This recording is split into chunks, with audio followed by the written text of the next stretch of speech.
Welcome to the Feed Your Family Tonight podcast. Do you dread hearing the question, what's for dinner? Whether you spend your days keeping up with toddlers, running kids to after-school activities, or juggling a career and family, getting dinner on the table can be a struggle for us all. I'm Mariefiebach, a business owner, wife, and mom of 4. I'm on a mission to build stronger families one dinner at a time, and I'm here with tips, tricks, and inspiration you need to feed your family tonight. Hello, friends. Welcome to the Feed Your Family Tonight podcast. I'm your host, Mariefiebach. I am back from a 2-week break. I am refreshed and so excited to be here with you today. Today, we are going to talk about how weeknight dinners are about time management. 3 weeks ago, the episode was about how weeknight dinner is hard, but we still have to do it. I talk about how weeknight dinners can be a chore, even for people like me that love to cook. And that's because weeknight dinners are way more about time management than they are about cooking recipes. When I started Feed Your Family Tonight, I had no intention of writing a cookbook or developing recipes. What? Yes, it's 100% true. I started Feed Your Family Tonight because I wanted to talk about meal planning. And 4 years later, I have come full circle. I wrote my cookbook, and then I started getting the opportunity to do TV appearances, which turned into a weekly segment on Cake News here in Wichita, which I absolutely love. And that meant that I had to have new recipes every week. And so I kind of fell into recipe development. It wasn't originally what I was planning to do with Feed Your Family Tonight. And here we are 4 years later, and I feel like I have come full circle. And I'm getting back to the original roots of Feed Your Family Tonight, or my core ideals, which starts out with you can't figure out what you're going to eat until you know when you are going to eat, because weeknight dinners are about time management and not the recipes. People want recipes and they think that recipes are going to give them great inspiration and they're going to fix all of their weeknight dinner problems. But the reality is, if you don't have the time management piece under control, the best recipe is not going to work and it's not going to help you with your weeknight dinners. I've said before that the Feed Your Family Tonight system stems from things that I have naturally been doing for years to get dinner on the table. Things that seemed really obvious to me, but were not so clear and less obvious to the other soccer moms that I was spending time with on the sidelines 3 or 4 days a week.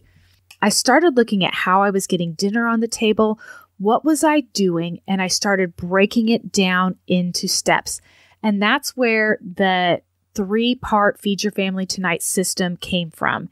It's my public service announcement, my PSA. If you're a child of the 80s, you remember those cheesy public service announcements that would come on TV that were there to teach you a moral or to teach you something that was a safety tip. My husband talks about his favorite PSA was about how to take the handle of the skillet and turn it to the side so that a young kid wouldn't come and pull it down and pull hot food down on top of themselves. This PSA is about weeknight dinners, and the P stands for plan and prep, S is set a dinner bell, and A is always have a backup. When I started teaching families this 3-step system where you need to look at your activities first, you need to figure out when you're going to eat, plan your dinners, and then always have a backup so that when the wheels fall off, you don't have to run through the drive-thru. And I thought, okay, I've got it. I've got my 3-step system and we're good. But in this past year, my brain has been working on something and it's been thinking about it. And a few weeks ago, I kind of talked about it, but there were a few other little micro steps that I was doing that weren't explicitly listed in the 3-step public service announcement of plan and prep, set a dinner bell, and always have a backup. The idea was that to be successful with weeknight dinner, you have to pick the right kind of meal for the right kind of day that you're having. You have to pick a dinner that works with your schedule. It works with the energy that you have that day. And it goes deeper than just cooking something like a stir fry, which is standing at the stove, versus putting something in the oven from the freezer. My brain has been working on this, and I have come up with 6 different categories of recipes. And these categories of recipes are going to help you make better decisions about the meals that you are making on a given night.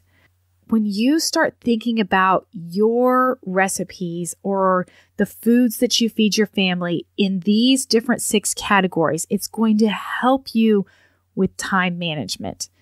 Let me tell you a little bit about these 6 categories and start showing you what kind of time management principles go with these recipes. The first one is long prep project cooking. These are special family meals. These are special occasion recipes. They take a lot of time to make, but part of the joy is going through the project. These are things like my mother's spaghetti sauce that takes 8 hours to cook on the stove, or if I'm making baklava or pot stickers. I am not making these to have a freezer full of food.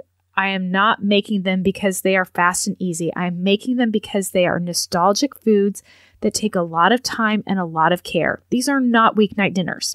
These are things that are special project meals. The second category is long prep, bulk, or freezer prep cooking. This is when I am going beyond that cook once, eat twice idea, where I am making food that is prepped to different levels for my freezer to make life easier later on. One example of this is when I project make 3 lasagnas at a time. 3 is the magic number in my house because that is the amount of sauce that my largest pot can hold. And I can make 3 lasagnas, eat 1 that night, and I have 2 for the freezer for another night. Another example of this is my big batch taco meat, where I make 12 pounds of taco meat and I cook it. I put it in individual portions for my family. I can pull that out on another night and I am doing some prep. Another example of a long prep, bulk, or freezer cooking is when I just brown 10 pounds of hamburger with some onions and I can pull it out for cheeseburger baked potatoes and I can turn it into tacos and I can add it to spaghetti. But I have a piece of the prep done to make life easier and I'm taking several hours out of my day with the intention of cooking so that life is easier later on. Category number 3 is short prep, long hands-off cooking. This is things like slow cooker and crock pot meals. Or when I make my roast chicken, I take 10 minutes the night before, I prep my chickens, put them in the refrigerator, and the next day I take them out and they cook in the oven for an hour and a half, hands off. I don't have to physically be tending to it. It only takes a few minutes for me to prepare, but it takes more than 30 minutes to actually do the cooking. So it's got long cooking, but I don't have to physically be there. Another example is when I make beef soup from roasted beef bones. It takes all day to make, but it only takes a few minutes of my actual hands-on working. It just is hands-off cooking in the oven all day long. The fourth category is short prep, moderate, hands-on cooking. These are your 30-minute meals. The recipes that don't take a lot of time to prep, they don't take a lot of time to cook. They're kind of start to finish in 30 minutes. But for those 30 minutes, you have to be at the stove in your kitchen tending to whatever is cooking. These are things like my lemon ramen chicken stir fry or my ginger pear chicken or my chicken noodle bowls. Things that don't take a lot of time to prep, kind of start to finish in 30 minutes, but you better be in the kitchen working all of those 30 minutes. The fifth category is short prep, short hands-off cooking. And the best example of that is my chicken and brown rice in the Instant Pot. It takes me all of 2 minutes to get everything in the Instant Pot. The Instant Pot does all of the work. I do not have to be there, but dinner is still on the table in 30 minutes or less. So I don't have to be tending to it. It's fast. It's easy. It's kind of the holy grail of meals. We all want meals like that only take a couple of minutes and everything's on the table fast. The last category is what I call freezer revival cooking. So that's when I'm taking that lasagna that I made during the bulk freezer session and I'm putting it into the oven and I'm cooking it. Or I'm reheating that taco meat and I'm chopping up a few fresh veggies so that I have lettuce and tomatoes and things to put on the tacos for my kids. Or maybe I'm taking that browned hamburger and I'm adding it to a jar of spaghetti sauce and cooking some spaghetti noodles. The freezer is doing most of the work, but I'm having to do a little bit of work on the side as I cook something from the freezer. If you think about these 6 recipe categories, they are about time. You can have vegan, vegetarian, dairy-free, keto, grain-free, any kind of recipe that your family needs to eat can fit into one of these 6 categories because these 6 categories are not about ingredients. They are about time. When you are thinking about the meals that you are making for your family, you need to think about how much time you are going to have on a given day to fix dinner and when do you have that time to fix dinner. When you use the weekly meal planning sheet, which you can get at feedyourfamilytonight.com/plan, I want you to start thinking about time first. How much time do you have to cook on a given day, but also when do you have that time?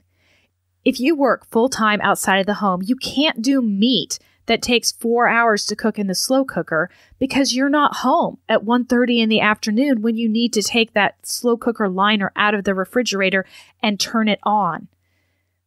But you might have 15 to 20 minutes to prep dinner in the morning. But I want to think about, do you have that time before work? Do you have that time in the middle of the day? Do you have that time after work? If you are like me and have days where there's piano from 3:45 to 4:45, soccer from 5 until 6, and you have a meeting at 7 o'clock, you have to eat at 6:15 when you walk in the door. But you cannot be standing at the stove cooking that day because you are running your kids to and from soccer practice. So what of those categories are you going to use when you are figuring out dinner? For me, I'm going to do a short prep, long hands-off cooking meal on that day where the prep is done. I have 15 minutes at home where I can slip something into the oven, but then it has to do its work in the oven while I'm out and about running my kids to soccer and all of their activities. I really want to emphasize that your time commitments and your family's dinner schedule are unique. No 2 families are the same. You may be like me and 2 or 3 nights a week, you're having to eat in shifts because there isn't a physical time when everybody is home. Or you may be working from home and you can take 15 minutes in the middle of the day to do a little bit of prep so that when you're done with work, dinner is ready and you don't really have to fix dinner when you go down from working in your home office. You may be able to stand at the stove and cook a 30-minute recipe from start to finish because that's the kind of day that you're having. The best 30-minute dinner is not going to work if you're having the kind of day where you're running kids in the car all afternoon and you have to eat the second you walk in the door. Otherwise, everybody's going to be cranky and you're not going to make it to your meeting at 7 o'clock that night. Recipes are not going to fix your weeknight dinner woes, but when you start thinking about time management, it is going to help you have easier weeknight dinners.